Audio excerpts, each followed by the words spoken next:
Ayan. Ang vlog ko naman yun ay cooking. Sana naman panoorin nyo hanggang dulo ang aking walang kakwenta-kwentang cooking show. Eto nga. Magluluto ako ng pastil. Alam niyo naman ako, gaya-gaya na naman ako. So, gagayahin ko yung mga niluluto ng ibang vlogger. So, eto siya. Itong turkey na to ay leftover to. So, para hindi masayang, gawa natin ang paraan. E naisip ko, makapagluto nga ng chicken pastil. Dahil ito ay turkey, tatawagin natin chicken turkey pastil. Ayan. Hinimay-himay ko na yan. At meron akong anato seed. Ang anato seed na yan ay ilalagay natin dito para pampakulay. Parang buhay natin, kailangan makulay. Alam nyo kasi kapag ang pagkain makulay, parang masarap siyang tignan. So pag masarap siyang tignan, masarap din siyang kainin. So ito. Tapos meron na rin ako ditong sibuyas, bawang, inano ko na siya, chinap-chap ko na. Tapos ito, inano ko na rin. At chinap-chap-chap-chap ko na rin ng maliliit. Ayan. Tapos meron tayong chicken or cubes. Meron tayong turmeric. Meron tayong brown sugar. At meron pang peg. At meron tayong betchin. Pero tignan natin, kapag malasa na, hindi na natin ito lalagyan. Kasi alam niyo lang itong betchin na to, totoo lang, ginagamit ko lang itong betchin kapag magluluto ako ng para sa relatives ng asawa ko. Binibetchin ko sila. Tapos, ay, ang sarap naman. Siyempre, alam naman ang betchin. Pampabalance yan ng lasa. So, hindi ako masyadong nagbe-betchin. Pero yung kaanak ng asawa ko, binibetchin ko. So, simulan na natin. Maglalagay tayo ng anato, pampakulay. Tapos isi-set aside natin. No, set aside. Ano bang pinaggagawa ko na naman sa buhay ko. Basta nanggaya lang ako. Lagay tayo ng anato seed para may kulay yung ating ano. Yan. Lagay natin siya dito. Naku, hindi ako ready. Ayan, dito natin. Ani ka nga dito. Masyado kang... Ayan. Pakukulayin lang natin. Tanggalin natin ito dito at baka ito Ayan. Halu-haluin lang natin.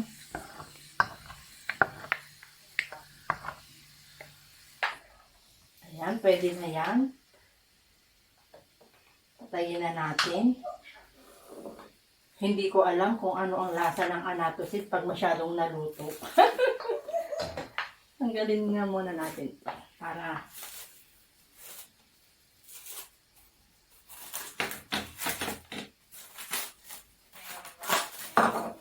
ayan. Pangunang bawang. Ilalagay natin dito. Tsaka natin sasalain mamaya kapag malamig na. Alam niyo naman. Diba? Ingat tayo kapag ganito ang ating mga niluluto. Kasi mahirap na. Ayan. Parang hindi masyadong kumula yung aking anato seed. Pero okay lang yan. Lagyan ulit natin ang panibagong mantika. Hindi prepared ang lola nyo. Yan. Maraming mantika, mas masarap. Kasi nga, may yung ating chicken, luluto-lutuin natin ng brown. Ayan, hayaan muna natin siyang uminit.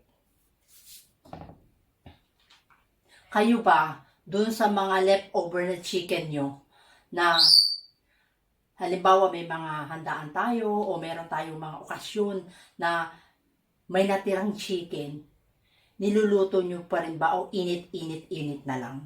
Kasi yung asawa ko ayaw niya na nag-iinit eh. Kasi sabi niya lalo na kung chicken, dahil baka daw malason ako.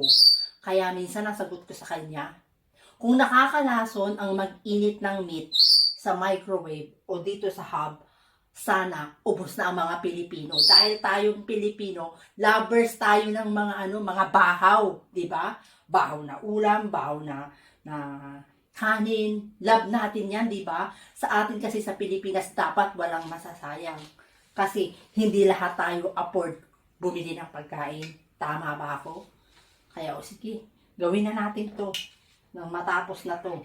Ang daming bawang ayan, oh. Lahat ko yan. Ano kaya ito? Ang daming bawang. Para naman ako magtitinda. Halu-haluin lang natin yan. Yung bawang hanggang sa mag-brown. Bago natin ilalagay yung ating sibuyas. Maraming bawang, sabi nila, mas masarap. Brown na siya, oh. Diba? Medyo brown na. So, ilalagay na natin tong sibuyas para sabay silang naluluto. Ang dami ding sibuyas.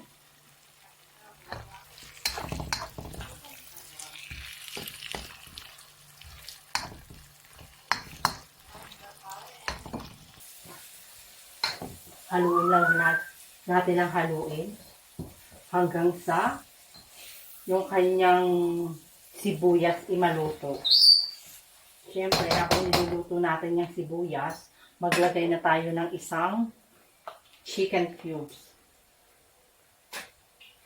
Para mas malasa siya.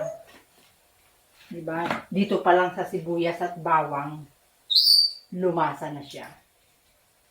Yan, lagyan natin.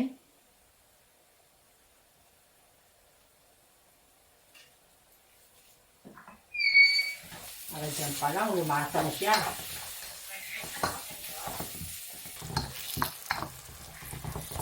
Ganyan yung magiging itsura niya. Diba? Ako talagang ang hirap ng buhay, mga baby loves. Hindi pala naka-on yung aking camera. Ang hirap maging vlogger, tapos ikaw pa yung kukuha sa sarili mo, tapos ikaw pa yung my God, hindi pa siya naka-on. So, ito na.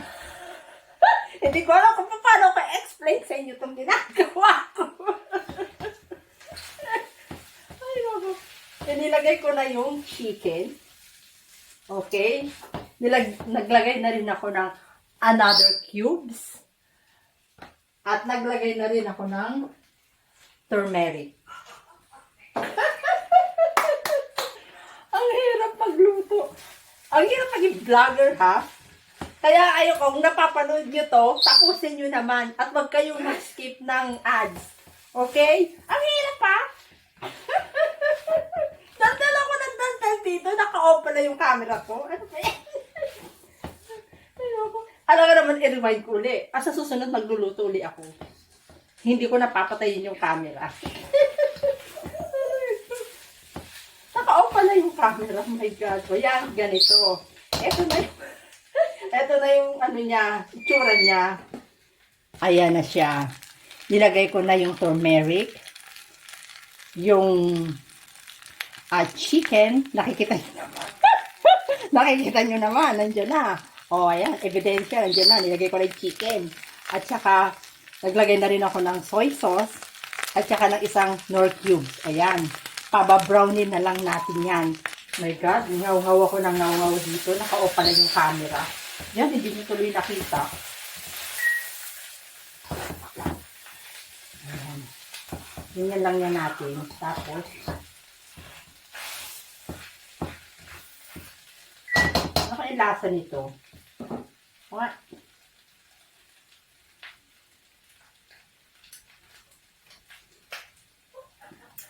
Lasang chicken. Hindi lang natin kailangan ng asin. Kasi dalawang toyo na yung nilagay ko. Dalawang ganito ng toyo. Ang tawag dito, sandok. Ito, ganyan, puno. Sabi ko sa inyo, gaya-gaya lang ako eh. Kasi nga, ayaw kong masayang tong leftover na turkey. Kaysa naman sa itapong, gawa natin ng paraan. Diba? O, come on, honey. Ang asawa ko dadaan. Akala ko dadaan yung asawa ko. May pakikita lang pala. Nako, yung mga nasa Cebu, pinakita niya sa akin yung video na napanood niya. Sa Cebu, na Bugo Cebu ba yun, na nagkaroon ng lindol. Pinakita niya lang naman sa akin. Akala ko naman dadaan. Hindi pala. Medyo anuhan lang natin yung apoy, masyadong malakas. Masusunog. Alam mo yung masusunog yung ilalim. Ayan. Anuin lang natin yan. Siguro lagyan na rin natin ng pamienta. Ito yung pamienta ko. Sobrang durog. Hindi ako mahilig sa maanghang, kaya hindi ako naglagay ng sili. Dahil pag maanghang yan, baka hindi ko makain. So, hintayin lang natin itong maganyan hanggang sa mag-brown yung gilid ng chicken. Masarap to sa mainit na kape. Tapos sa mainit na kanin. At bakape yung sinabi ko. Kasi pakaping-pakape na ako eh. Ayan. Ang ganda ng kulay niya, diba? Ganyan lang yan. Akala ko ang dami-daming sibuyas ang nalagay ko. Ayan, ang sibuyas hindi na makita. Hindi ko na nga tinagtad yung sibuyas para makita. Palitan natin itong aking sandok. Gawin natin yung wood para hindi siya kasi ito flimsy. Ito gamitin natin yan. Ito ang maganda para nakukudkod natin yung ilalim. Yan. Maya-maya lalagyan natin yan ng mantika ulit. Itong mantika na ito, ang ilalagay natin, aray ang init, ayan, yan ang ilalagay natin. Kung kayo naman magmamadali, lakasan nyo yung apoy, tapos basta babantayan nyo lang dito, huwag nyo iiwang, kasi pag iniwan nyo yan, sigurado yan masusunog. Pero ako naman hindi nagmamadali, kaya ganyan lang. Kayo ba, pag may mga tira-tira ba kayong leftover na pagkain, ginagawa niyo pa ba ng paraan? Ako talaga, hanggang maaari, ayokong sasayang ng pagkain. Kasi ang dami-daming nagugutom.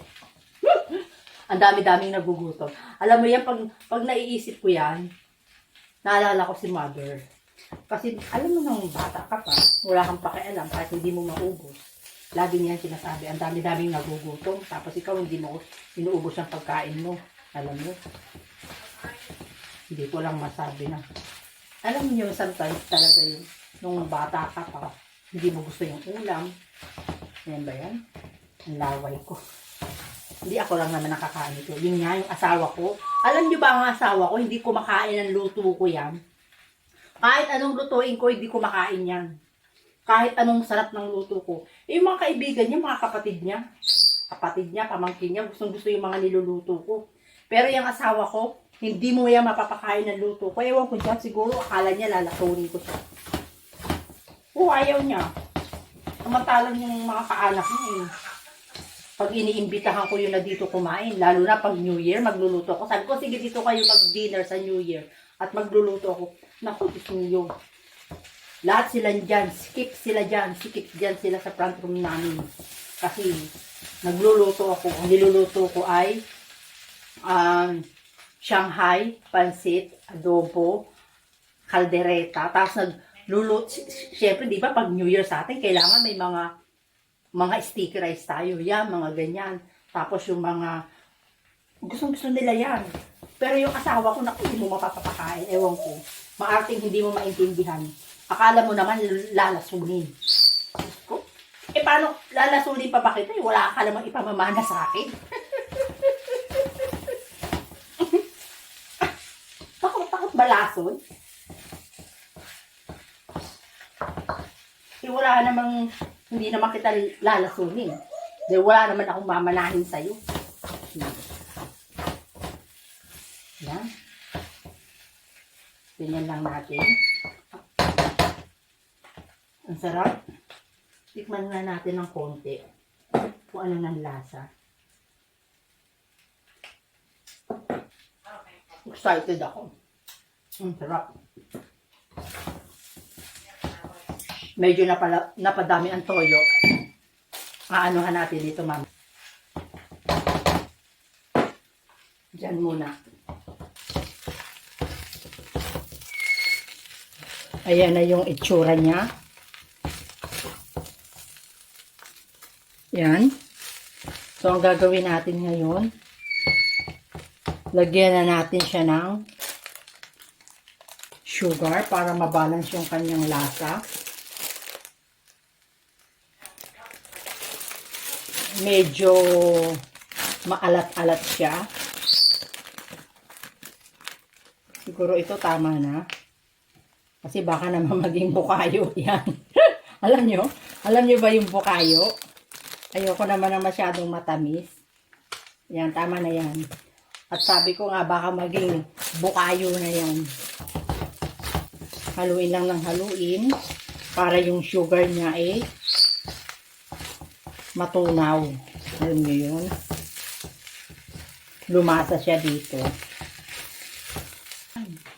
Ilagay na natin. Kasi kailangan niya maraming mantika, mas masarap.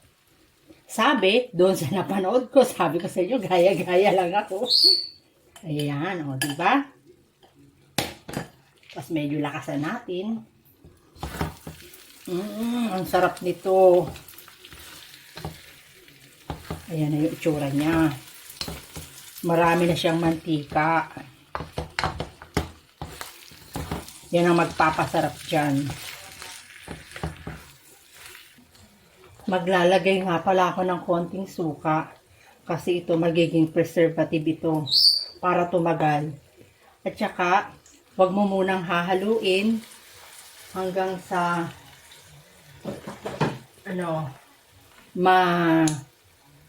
umano yung kanyang pagkasuka. Alam mo yung kasi pag hinalo mo daw, hindi tatalab yung suka. So, wa-effect. Kaya wag mo nang hahaluin. Hayaan mo munang ganyan. At least, mga 1 minuto. According to dun sa napanood ko na naman. Sabi ko sa inyo, gaya-gaya ko. Pag wala na daw amoy suka, okay, ibig sabihin, luto na yung suka nun. Kaya, hintayin nating mawala yung amoy. Meron pang amoy. Wala na yung amoy suka. So, ibig sabihin, luto na yung suka niya. Haluin na natin ulit. Ayan, tignan nyo, oh. Medyo na sunog-sunog. Yung tunog niya. Nakakatakam. Tikman nga natin. Kasi kanina medyo umalat. Nilagyan ko ng suka.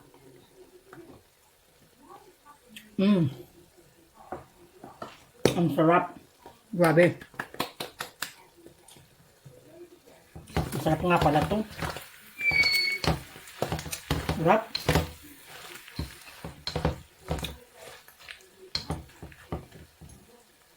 Tayo na natin. I-prepare natin yung ating rice. Ito na yung niluto kong chicken pastil. Tignan nyo naman. Tignan nyo yung pagkaluto niya. Brown na brown. Tikman natin sa kanin.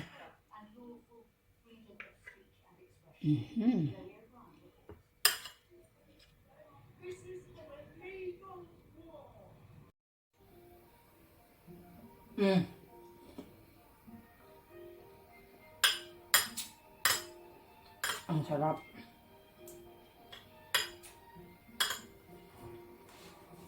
Ang sarap niya. Naku, kahit araw-arawin mo to.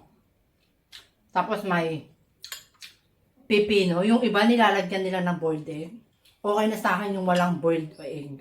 Basta meron siyang kamatis o kaya pipino. Ang sarap. Mm.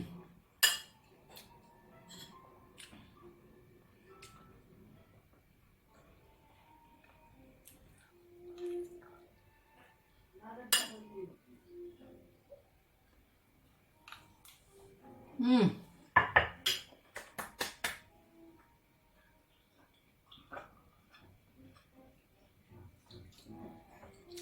Salamat sa panunood.